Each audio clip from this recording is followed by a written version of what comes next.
Okay. Thank you for being here today. Can you introduce yourself and tell me and the viewers a little bit about your background? Oh, my name is Michael Burstein.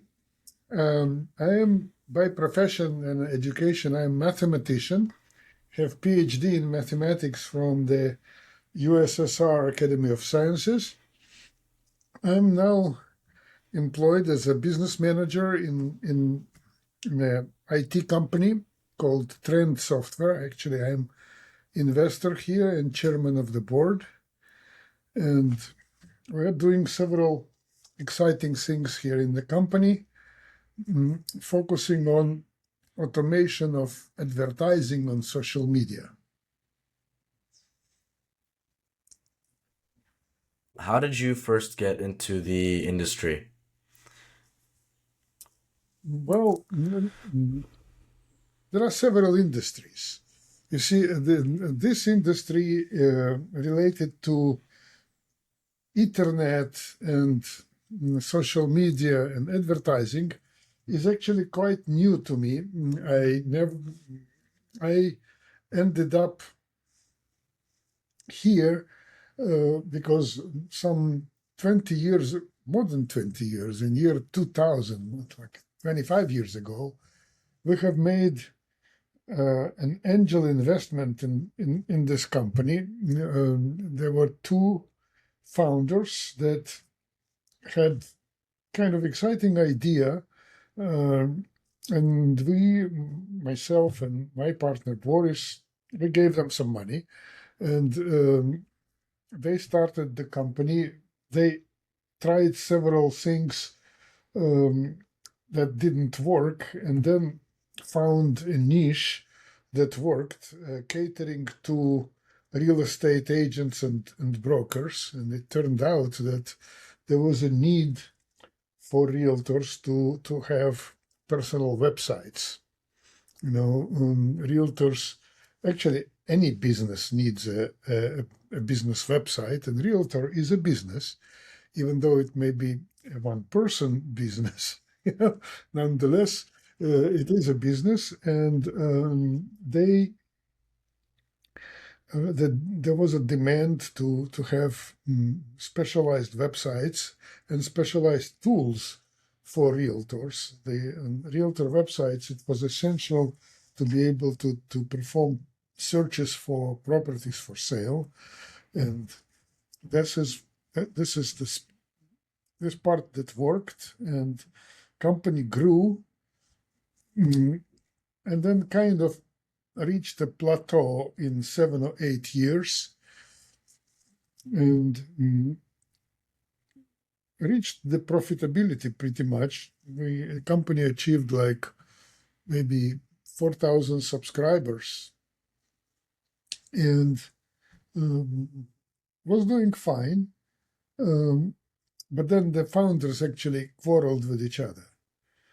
I don't exactly know what happened, but it was that was not possible to continue to run the company with them quarreling, and they campaigned with us because me and Boris were members of the board of directors, and we had certain degree of control over the company. So we listened to one of the founders and fired the other one.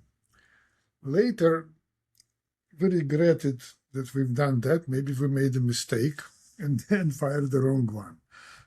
A few years later, the remaining founder also left, and we ended up stepping in, running the company, whereas our background was not in this particular space. We had to learn a lot, and you know, but we managed to keep it afloat, and we're we're doing fine. And then the company used offshore software developers, primarily in Russia, because the one of the founders was from Russia, and he started the subsidiary in Russia. And for the technology that we developed, all was originally was developed by Russian technologists. That, of course, later caused us, and now causing us a lot of problems, because Russia now is outlawed. You know, we cannot even send any money to Russia directly. And so we have to continue to fund the company kind of indirectly, sending money to a third country, and then figuring out a way to pay them. It is also very difficult to exit the business because we here, being in the United States, nobody will buy a company with the technology, with the dependency on technologists from Russia. So even though both of us are over the retirement age, we cannot retire, we cannot sell the company. That's the challenge that we have now.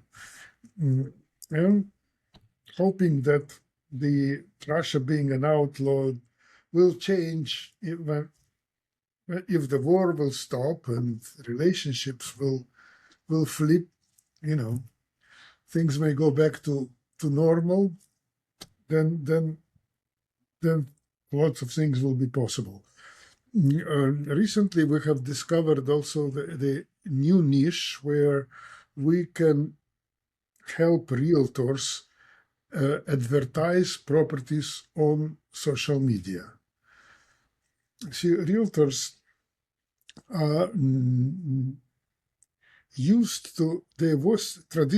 they used to advertise properties for sale. They have a listing to sell. The very common media was classified ads in the local newspaper.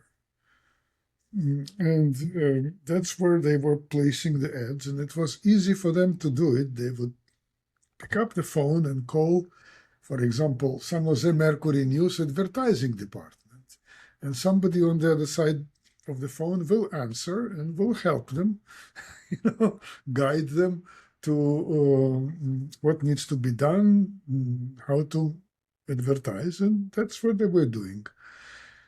These days, nobody reads classified ads in the printed newspapers. Nobody reads printed newspapers to start with. Yeah. The potential buyers of the property, they spend time on social media. They are on TikTok, they are on Instagram, they are on Facebook, and that's where you need to advertise. However, you cannot pick up a phone and call Meta advertising department. There is no such phone number, and it's impossible to call Meta or Twitter, which is now called X, or TikTok. It's simply impossible.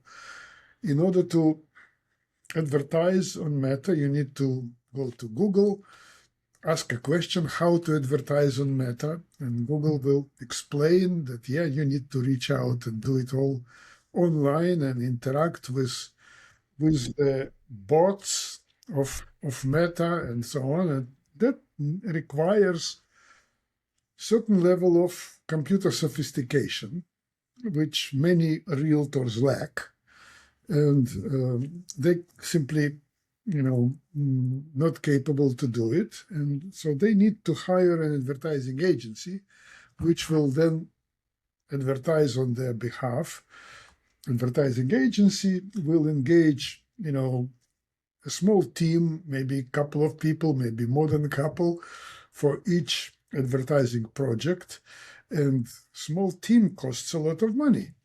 So, a realtor will spend considerable amount of money just compensating the team of advertising agency, and then on top of that, actually paying the social media platform for the advertising. It becomes prohibitively expensive. So we automated the first part there. We developed our own bots that interact with the bots of Meta and X and TikTok, and the bots can automatically create the advertising content for realtor based on what he published about the property. Will create necessary postings, the videos, and so on, and automatically launch advertising campaigns. We'll also monitor those campaigns.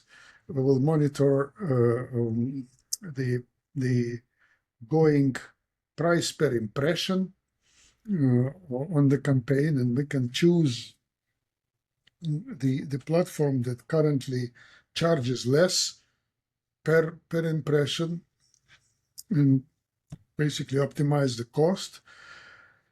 And this is now the core technology that we have. We are running, hundreds of campaigns every week. We're hoping to run, thousands of campaigns soon, and that part is growing. Very cool. How did you go from getting your degree in mathematics to starting up businesses here in the U.S.? Oh, you see, it's a completely different story. It has nothing to do with the current business that we're in, because current business, as I mentioned, we were dragged into it because we made an angel investment and just certain because of particular circumstances. In my youth, I was thrilled about robotics. I read the novels by Isaac Asimov about building robots and so on, and it was very fascinating, and I was getting very curious about what will involve in building robots, and basically the idea was to be able to figure out how the machines, the computers, can reproduce themselves. Can the computers design new computers?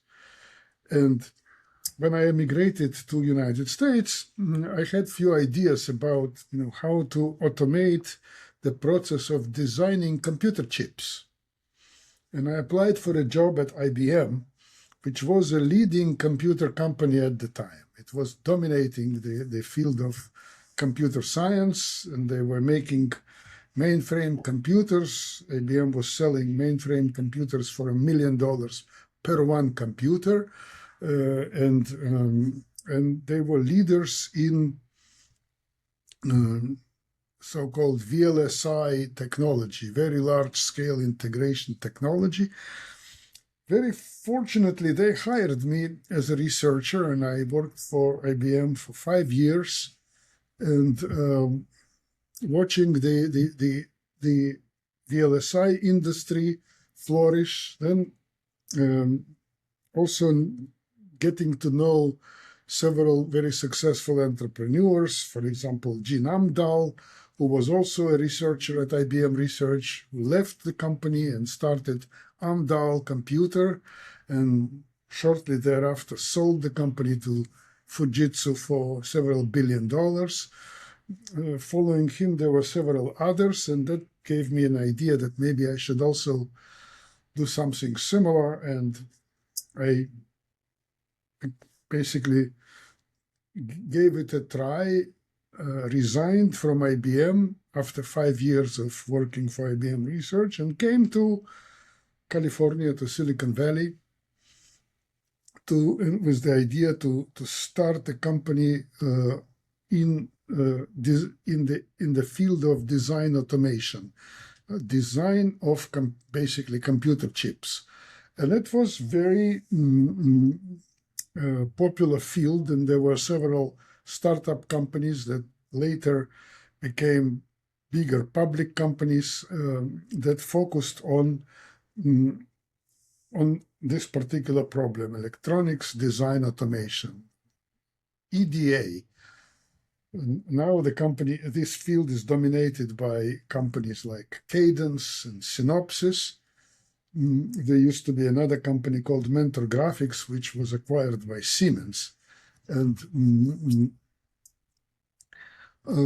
I started the company which initially was acquired by Mentor Graphics. That was in early 90s. And then another company called Gambit, which was acquired by Synopsys. And then after retiring from Synopsys, I became an angel investor.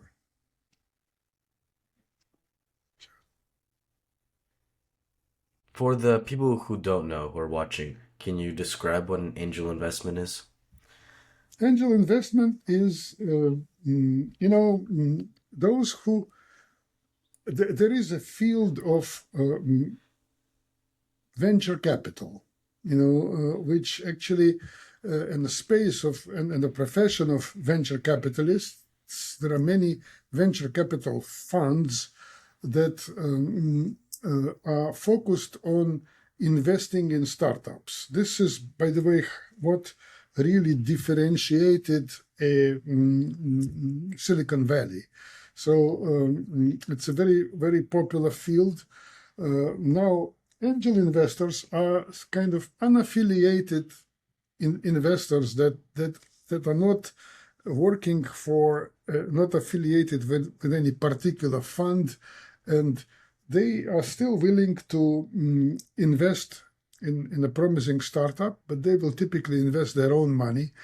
Most of VCs, they raise institutional money and use some of their money as well, but angel investors are less formal. To attract venture capital is a big challenge, and it's not easy. It was very difficult for me. I had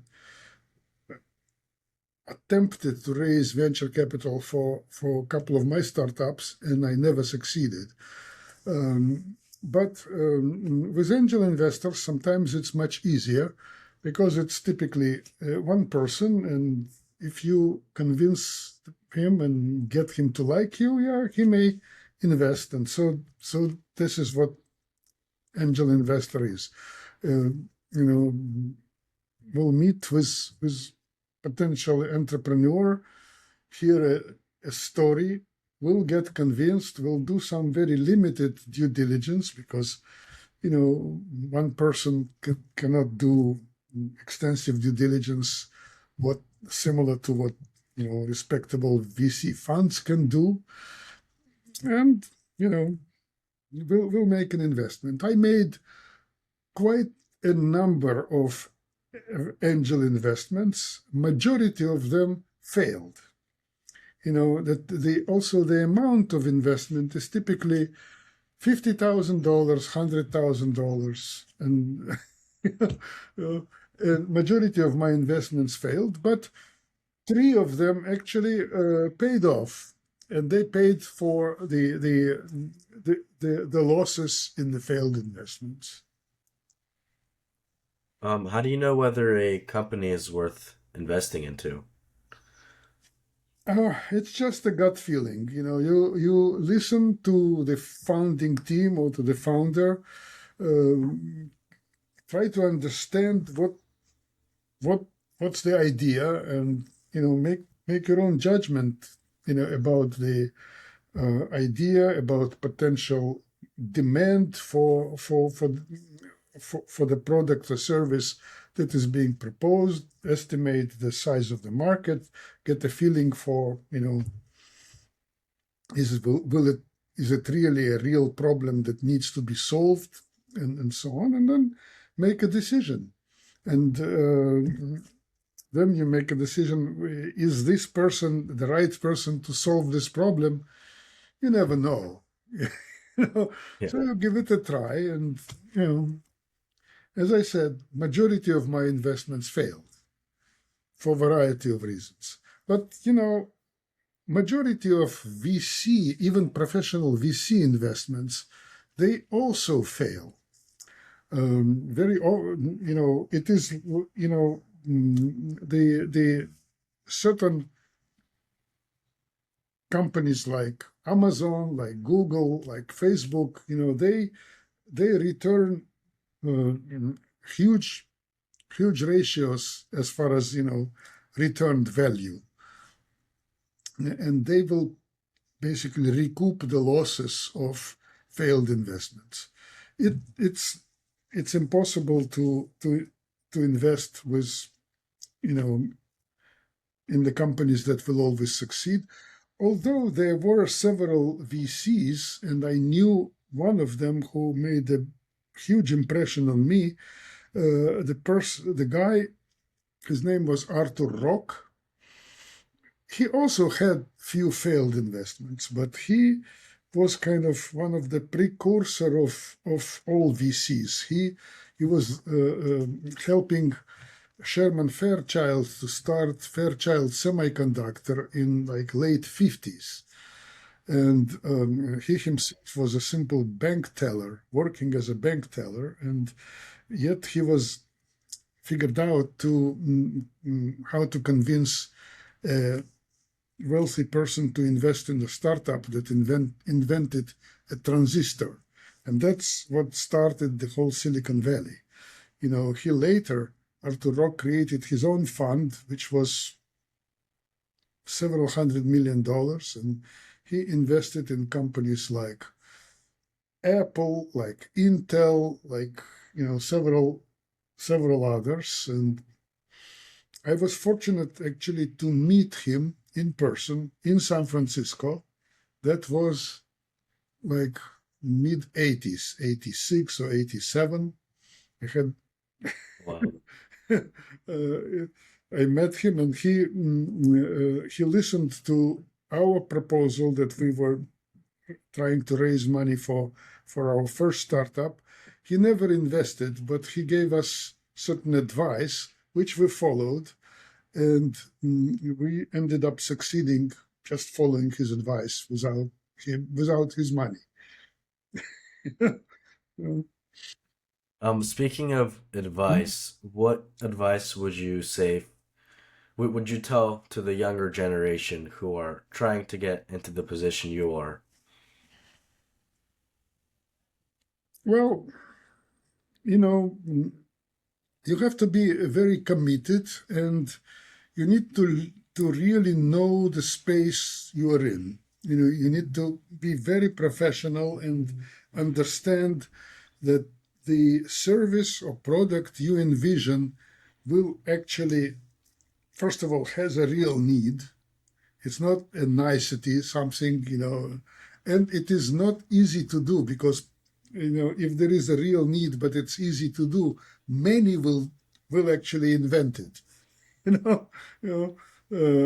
So it's important to that there should be certain barrier to entry for the others. You need to develop what is called competitive advantage. Why your potential competition will have hard time catching up. There should be good enough reasons, and there should be real demand. Some things in the technology are hard to imagine. What made a huge impression on me was Steve Jobs, the founder of Apple. And the reason Apple ended up being what it is now is still largely due to his vision. Prior to Apple computer, yeah, there were computers. Computers were built, for tens of years when they were invented. And actually, IBM was one of the first companies that built commercial computers. And when I studied mathematics back in Soviet Union, a computer was associated with a building where there is a lot of machinery, huge building, a lot of people will go back and forth, and it's one computer, multi-user, and that's what it is. And it can compute very fast, much faster than than humans can compute and can be programmed. And the association was, that it's not something that nobody could ever think of a computer being, inside the phone. you know, you know, it was Steve Jobs who envisioned a computer to be a home appliance, that it will be, an appliance at home, and it will be a personal computer, and that that most people could not imagine. Yeah. So it was basically that kind of imagination, because Steve Jobs was not an engineer. His co-founder, Steve Wozniak, was an engineer who helped actually build the first personal computer. But Steve Jobs was a visionary, and he envisioned personal computers. He also envisioned iPads and phones, and he came up with the current names: iPad, iPhone. That is his vision and his imagination. This is very rare, and as a result, he built one of the most valuable companies in the world. What skills specifically do you think most people lack today that's essentially holding them back? Well, it's not so much particular skills. You see, skills can be, if you know what skills you need, you acquire them.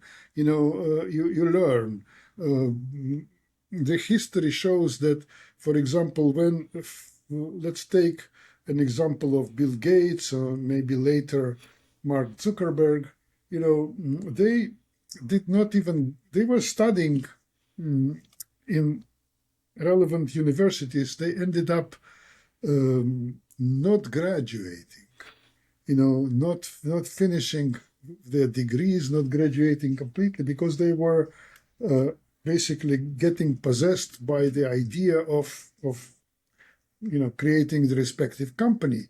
And they acquired all the necessary skills as they were needed. They also had a talent of judging people and hiring proper people to help them do the job. Another example is founders of Google. They invented a fast search algorithm first when they were students of Stanford. And Google was started essentially in the garage when they were basically trying to commercialize the fast search. And that was already at the time when Yahoo was out there and several others, but Google had a faster search, a meaningfully faster search that made the whole difference. And then Google overtook the search industry and then developed into what it is now. This question's a little bit general, a little bit vague, but I wanted to ask how your mindset, or how have you grown since you first started up your first company in the early 90s? Well, it's nothing in particular.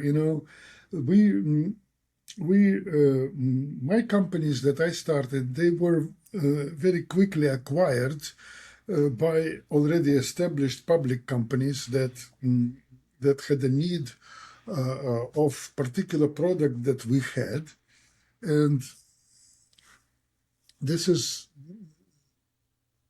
we could not resist the temptation of getting acquired and receiving considerable amount of money, and so this is what we did twice with me and my partner, and